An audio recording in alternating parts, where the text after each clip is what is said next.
Well, no doubt many of you are wondering why the speaker is so old. Well, the answer is obvious: he hasn't died yet. And why was the speaker chosen? Well, I don't know that either. I like to think that the development department had nothing to do with it. Whatever the reason, I think it's very fitting that I'm sitting here, because I see one crowd of faces in the rear not wearing robes, and I know from having educated an army of descendants who really deserves a lot of the honors that are being given to the people up here in front.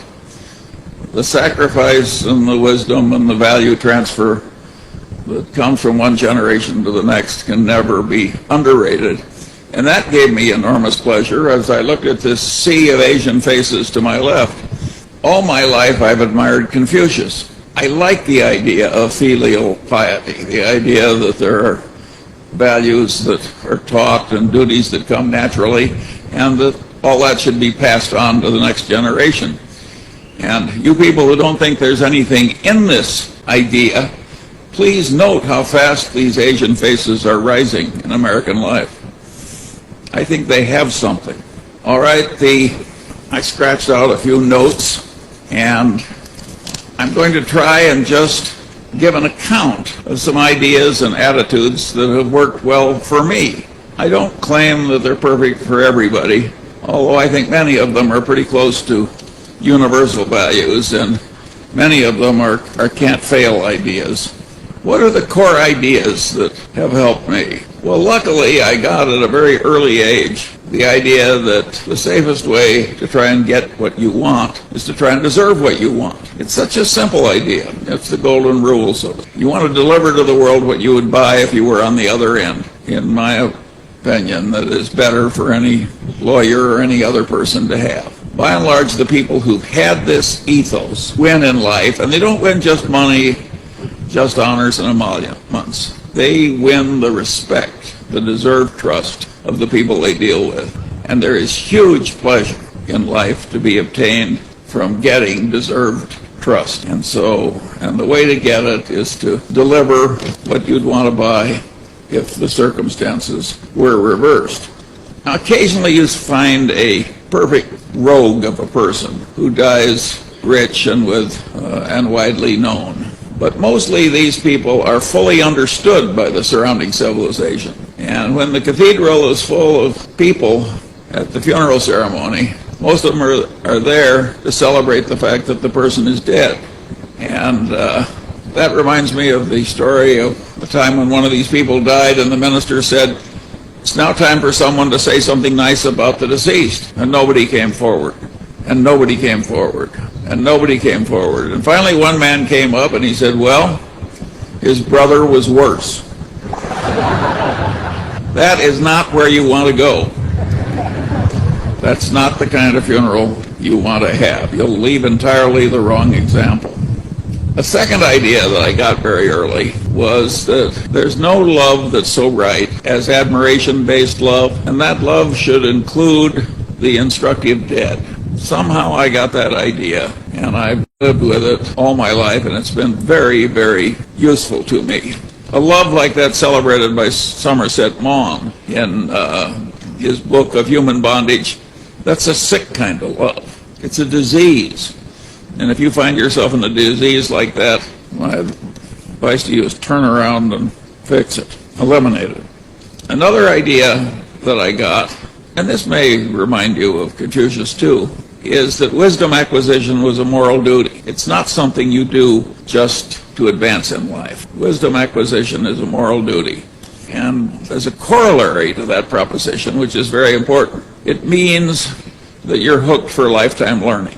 And without lifetime learning, you people are not going to do very well. You are not going to get very far in life based on what you already know. You're going to advance in life by what you're going to learn after you leave here. If you take Berkshire Hathaway, which is certainly one of the best regarded corporations in the world, and it may have the best long-term investment record in the entire history of civilization, the skill that got Berkshire through one decade would not have sufficed to get it through the next decade with the achievements made.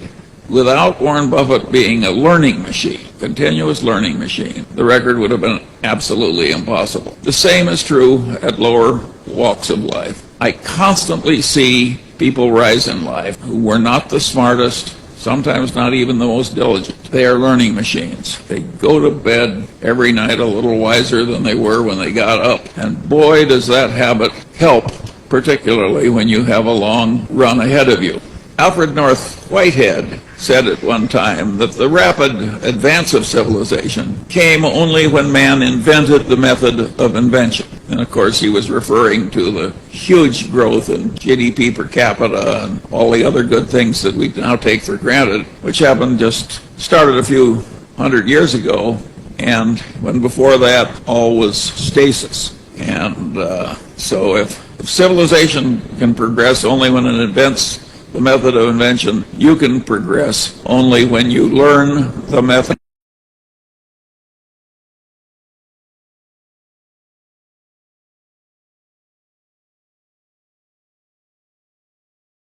Continuous learning. And if you take Warren Buffett, if you watched him with a time clock, I would say half of all the time that he spends is just sitting on his ass and reading. And a big chunk of the rest of the time is spent talking one-on-one, either on the telephone or personally, with highly gifted people whom he trusts and who trust him. In other words, it looks quite academic, all this worldly success. Academia has many wonderful values in it. I came across such a value not too long ago. Well, it was several years ago. When in my capacity as a hospital board chairman, I was dealing with a medical school academic. And this man, over years of hard work, had made himself know more about bone tumor pathology than almost anybody else in the world. And he wanted to pass this knowledge on to the rest of us, and particularly the people that treat cancer, bone cancer. And how was he going to do it? Well, he decided to write a textbook that would be very useful to other people. Now, I don't think a textbook like this sells 2,000 copies, but those 2,000 copies are in all the major cancer centers of the world. He took a year's sabbatical, and he sat down at his computer, and he had all the slides because he'd saved them and organized them and filed them. And he worked 17 hours a day, 7 days a week for a year. That was his sabbatical. At the end of the year, he had one of the great bone tumor pathology textbooks of the world. When you're around values like that, you want to pick up as much as you can. Another idea that was hugely useful to me was that I listened in law school when some wag said, a legal mind is a mind that when two things are all twisted up together and interacting, it's feasible to think responsibly about one thing and not the other. Well, I could see from that one sentence that was perfectly ridiculous. And it pushed me further into my natural drift, which was into learning all the big ideas and all the big disciplines. So I wouldn't be a perfect damn fool who was trying to think about one aspect of something that couldn't be removed from the totality of the situation in a constructive fashion. And what I noted, since the really big ideas carry 95% of the freight, that it wasn't at all hard for me to pick up all the big ideas in all the disciplines and make them a standard part of my mental routines. Once you have the ideas, of course, they're no good if you don't practice. If you don't practice, you lose it. So I went through life constantly practicing this multidisciplinary approach. Well, I can't tell you what that's done for me. It's made life more fun. It's made me more constructive. It's made me more helpful to others. It's made me enormously rich. You name it, that attitude really helps. Now, there are dangers in it because it works so well that if you do it, you will frequently find you're sitting in the presence of some other expert, maybe even an expert that's superior to you, supervising you. And you will know more than he does about his own specialty, a lot more. You'll see the correct answer when he's missed it. That is a very dangerous position to be in. You can cause enormous offense by helpfully being right in a way that causes somebody else to lose face. And I never found a perfect way to solve that problem I was a great poker player when I was young, but I wasn't a good enough poker player, so the people failed to sense that I thought I knew more than they did about their subjects, and it gave a lot of offense. Now I'm just regarded as eccentric, but there was a difficult period to go through. And my advice to you is to learn sometimes to keep your light under a bushel. One of my colleagues, also a number one in his class in law school, a great success in life, clerk for the Supreme Court, etc. But he knew a lot, and he tended to show it as a very young lawyer. And one day, the senior partner he was working under called him in and said, "Listen, Chuck," says, "I want to explain something to you." He says, "Your duty under any circumstances is to behave in such a way that the client thinks he's the smartest person in the world. And you've got any little energy or insight available after that, use it to make your senior partner look like the smartest person in the world. And only after you've satisfied those two obligations do you want your light to shine at all." Well, that may have been very good advice for rising in a large firm. It wasn't what I did. I always obeyed the drift of my nature, and if other people didn't like it, well, I didn't need to be adored by everybody.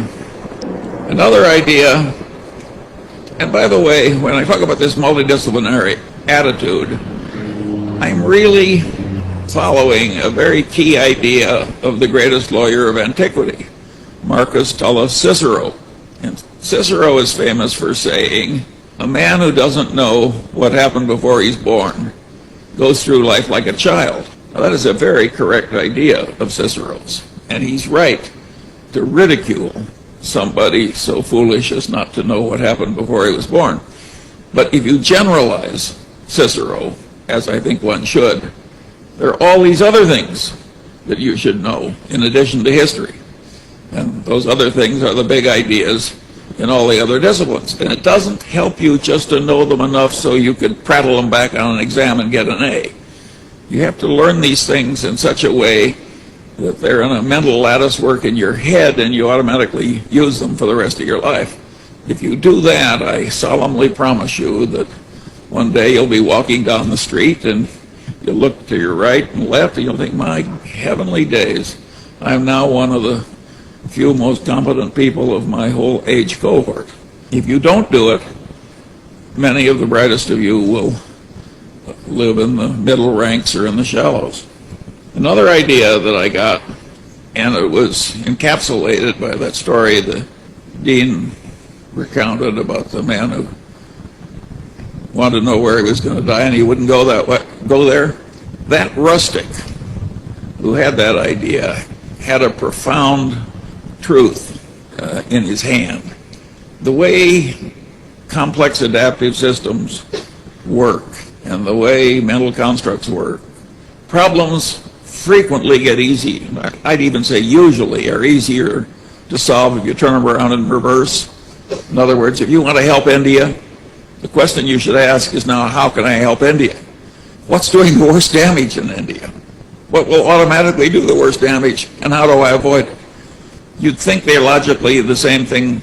They're not. Those of you who have mastered algebra know that inversion frequently will solve problems which nothing else will solve. And in life, unless you're more gifted than Einstein, inversion will help you solve problems that you can't solve another way. Let me use a little inversion now. What will really fail in life? What do we want to avoid? Such an easy answer. Sloth and unreliability. If you're unreliable, it doesn't matter what your virtues are. You're going to crater immediately. So doing what you have faithfully engaged to do should be an automatic part of your conduct. You want to avoid sloth and unreliability.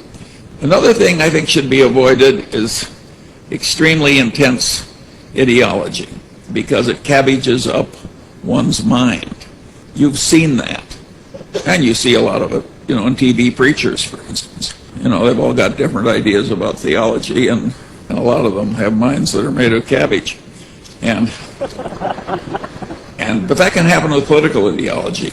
And if you're young, it's easy to drift into loyalties. And when you announce that you're a loyal member and you start shouting the orthodox ideology out, what you're doing is pounding it in. and you're gradually ruining your mind. So you want to be very, very careful with this ideology. It's a big danger. In my mind, I've got a little example I use whenever I think about ideology, and that's these Scandinavian canoeists who succeeded in taming all the rapids of Scandinavia, and they thought they would tackle the whirlpools of the Erin Rapids here in the United States. The death rate was 100%. A big whirlpool is not something you want to go into, and I think the same is true about a really deep ideology. I have what I call an iron prescription that helps me keep sane when I naturally drift toward preferring one ideology over another. And that is, I say, I'm not entitled to have an opinion on this subject unless I can state the arguments against my position better than the people do who are supporting it. I think only when I've reached that state am I qualified to speak. Now you can say that's too much of an iron discipline. It's not too much of an iron discipline. It isn't even that hard to do. It sounds a lot like the iron prescription of Ferdinand the Great. It's not necessary to hope in order to persevere. That probably is too tough for most people. But this business of not drifting into the extreme ideology is a very, very important thing in life. If you want to have more correct knowledge and be wiser than other people, the heavy ideology is very likely to do you in. Another thing, of course, that does one in is the self-serving bias to which we're all subject. You think the true little me is entitled to do what it wants to do. And, for instance, why shouldn't the true little me overspend my income? There once was a man who became the most famous composer in the world, but he was utterly miserable most of the time. And one of the reasons was he always overspent his income. That was Mozart. If Mozart can't get by with this kind of asinine conduct, I don't think you should try it. Generally speaking, envy, resentment, revenge, and self-pity are disastrous modes of thoughts. Self-pity gets pretty close to paranoia, and paranoia is one of the very hardest things to reverse. You do not want to drift into self-pity. I have a friend who carried a big stack of Lenin cards, about this thick.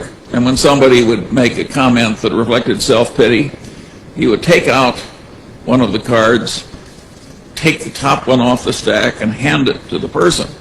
And the card said, "Your story has touched my heart.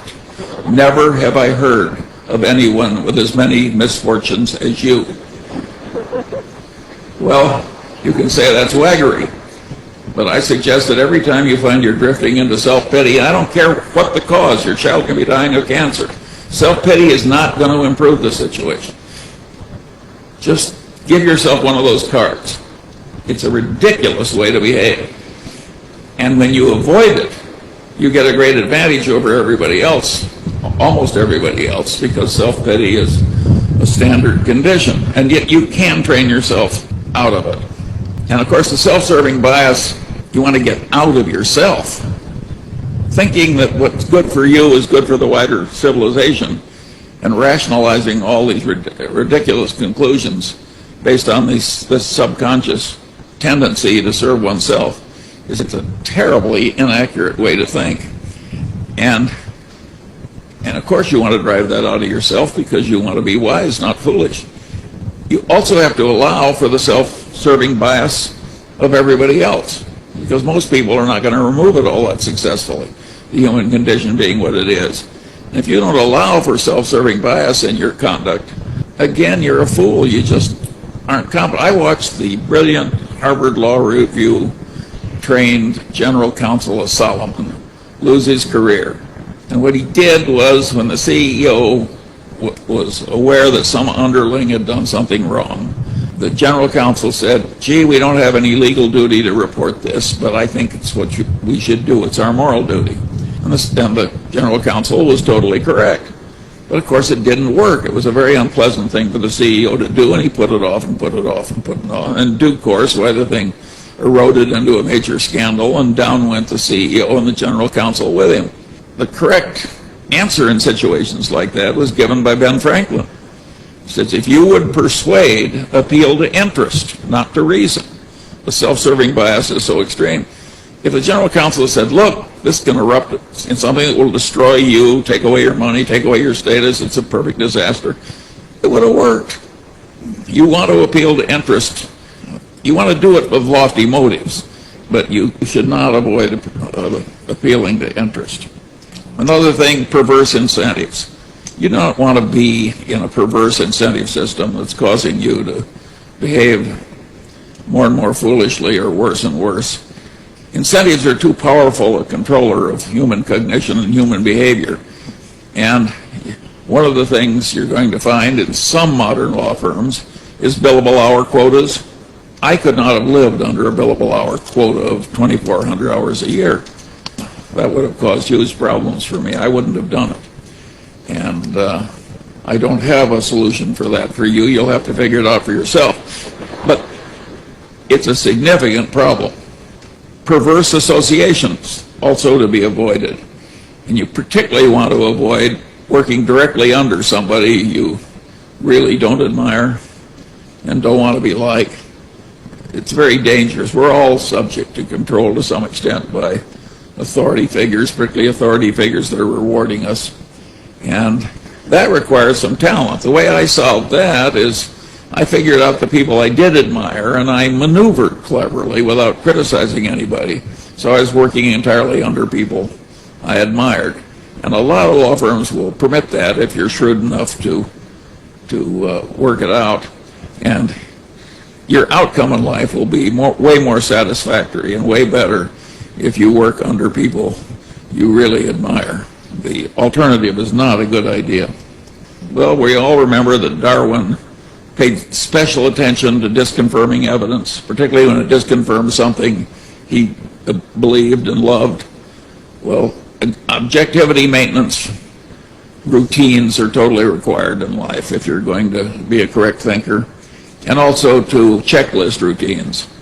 Checklist routines avoid a lot of errors. You should have all this elementary wisdom, and then you should go through a mental checklist in order to use it. There is no other procedure that will work as well.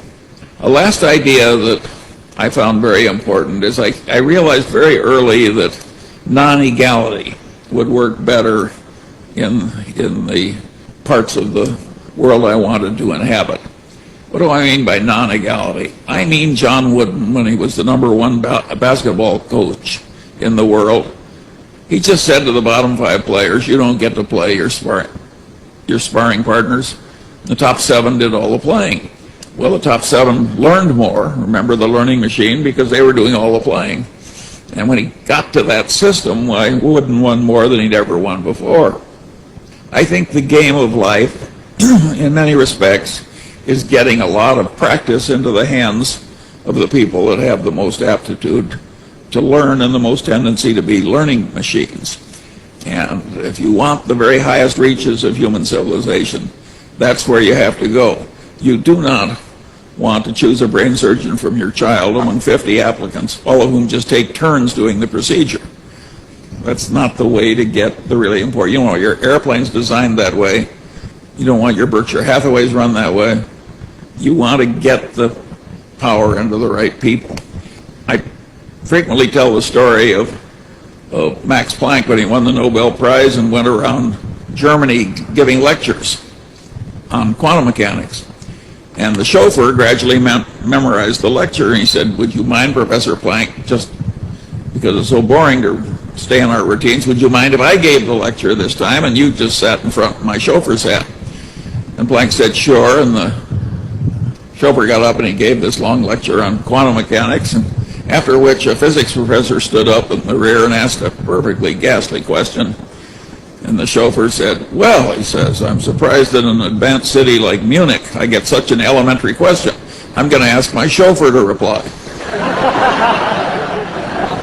Well, the reason I tell that story is not entirely to celebrate the quick-wittedness of the protagonist. In this world, we have 2 kinds of knowledge. One is Planck knowledge, the people who really know. They've paid the dues, they have the aptitude. And then we got chauffeur knowledge. They have learned to prattle the talk. And they have a big head of hair, they may have fine timbre in the voice, they make a hell of an impression. But in the end, they've got chauffeur knowledge. I think I've just described practically every politician in the United States. And you're going to have the problem in your life of getting the responsibility into the people with the plank knowledge and away from the people who have the chauffeur knowledge. And there are huge forces working against you. My generation has failed you to some extent. We are delivering to you in California a legislature where only the certified nuts from the left and the certified nuts from the right are allowed to serve, and none of them are removable. That's what my generation has done for you. But you wouldn't like it to be too easy, would you? Another thing that I found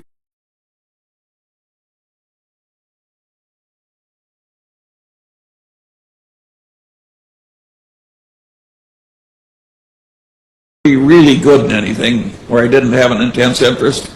So to some extent, you're going to have to follow me. If at all feasible, you want to drift into doing something in which you have a natural interest. Another thing you have to do, of course, is have a lot of assiduity. I like that word because it means sit down on your ass until you do it. And I've had marvelous partners all my life. I think I got them partly because I tried to deserve them, and partly because I was wise enough to select them, and partly maybe there was some luck. But two partners that I chose for one little phase of my life had the following rule when they created a little design build construction team. They sat down and said, two-man partnership, divide everything equally. Here's the rule. Whenever we're behind in our commitments to other people, we will both work 14 hours a day until we're caught up. Well, needless to say, that firm didn't fail. The people died honored and rich. It's such a simple idea. It's such a simple idea. Another thing, of course, is life will have terrible blows in it. Horrible blows. Unfair blows. Doesn't matter. And some people recover and others don't. And there, I think, the attitude of Epictetus is the best. He thought that every mischance in life was an opportunity to behave well. Every mischance in life was an opportunity to learn something. And that your duty was not to be submerged in self-pity.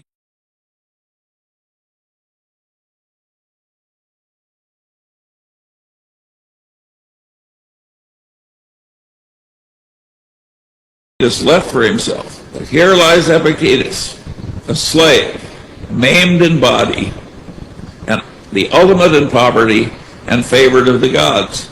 Well, that's the way Epictetus is now remembered. He's had big consequences. And he was favored of the gods. He was favored because he became wise, and he became manly. I've got a final little idea. My grandfather was the only federal judge in his city for nearly 40 years, and I really admired him. I'm his namesake. And I'm Confucian enough that even now I sit here and I'm saying, well, Judge Munger would be pleased to see me here. So I'm Confucian enough all these years after my grandfather is dead to carry the torch for my grandfather's values. And Grandfather Munger was a federal judge at a time when there were no pensions for widows of federal judges. So he didn't save from his income why my grandmother would have been in penury. And being the kind of man he was, he underspent his income all his life and left her in comfortable circumstances. Along the way, in the 30s, my uncle's bank failed and couldn't reopen. And my grandfather saved the bank by taking over a third of his assets, good assets, and putting them into the bank and taking the horrible assets in exchange. And of course, it did save the bank. And while my grandfather took a loss, he got most of his money back eventually. But I've always remembered the example. And so when I got to college and I came across Haussmann, I remembered a little poem from Haussmann, and it went something like this. The thoughts of others were light and fleeting, of lovers meeting, luck or fame. Mine were of trouble and mine were steady, and I was ready when trouble came. You can say, who wants to go through life anticipating trouble? Well, I did. All my life I've gone through life anticipating trouble. Here I am well along in my 84th year, and like Epictetus, I've had a favored life. It didn't make me unhappy to anticipate trouble all the time and be ready to perform adequately if trouble came. Didn't hurt me at all. In fact, it helped me. So I quit claim to you, Houseman and Judge Munger. The last idea that I want to give to you as you go out into a profession that is frequently puts a lot of procedure and a lot of precautions and a lot of mumbo-jumbo into what it does. This is not the highest form which civilization can reach. The highest form that civilization can reach is a seamless web of deserved trust. Not much procedure, just totally reliable people correctly trusting one another. That's the way an operating room works at the Mayo Clinic.